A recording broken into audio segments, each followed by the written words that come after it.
Hi everyone, this video is on the challenge question of exercise 12b.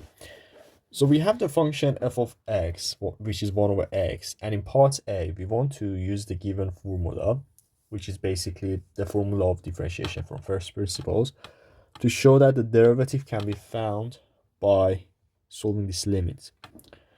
So we are given the formula, but it's not always the case, so we need to know the formula. And the first step is obviously, writing down the formula. And then afterwards, we are just going to substitute the function into the formula. So we have f of x plus h minus f of x divided by h. Okay.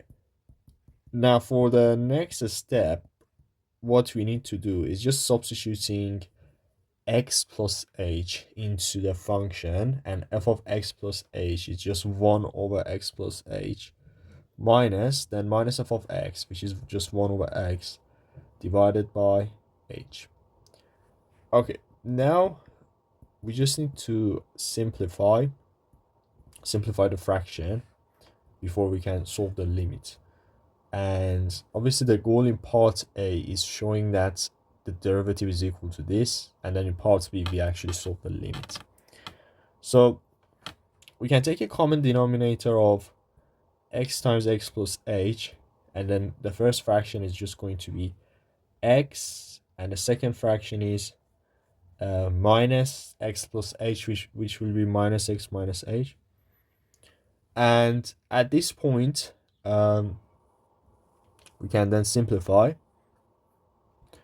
because we have x and minus x, so that's just 0.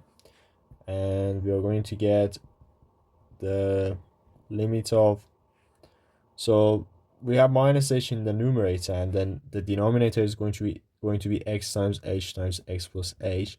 And now we can simplify basically the two h's we have.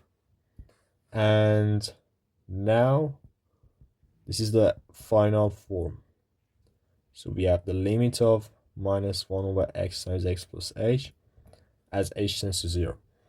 So this is exactly what we wanted to show. I mean, we can go one step further and just get exactly what we were supposed to get at the end, which was just the expanded version of the denominator. It's going to be x squared plus xh. Yeah, so this is basically what we wanted to show in part A. And in part B, we just want to find the value of this limit. So in this case, as h tends to 0, this one is interesting because normally we don't, in the previous examples, we have just, had polynomials. And however, in this case, we have a reciprocal function.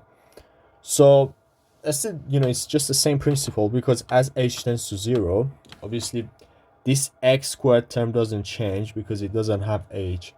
And then this term, which is x times h, changes because as h gets extremely small, then that very small number times x is also going to be very, very small, which is just, very close to 0. So basically this term tends to 0. So that means the whole thing, which is minus 1 over x squared plus hx, tends to just, minus 1 over x squared.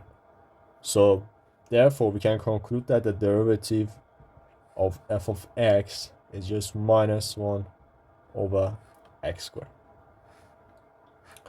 All right, that's it for this video, and thank you for watching.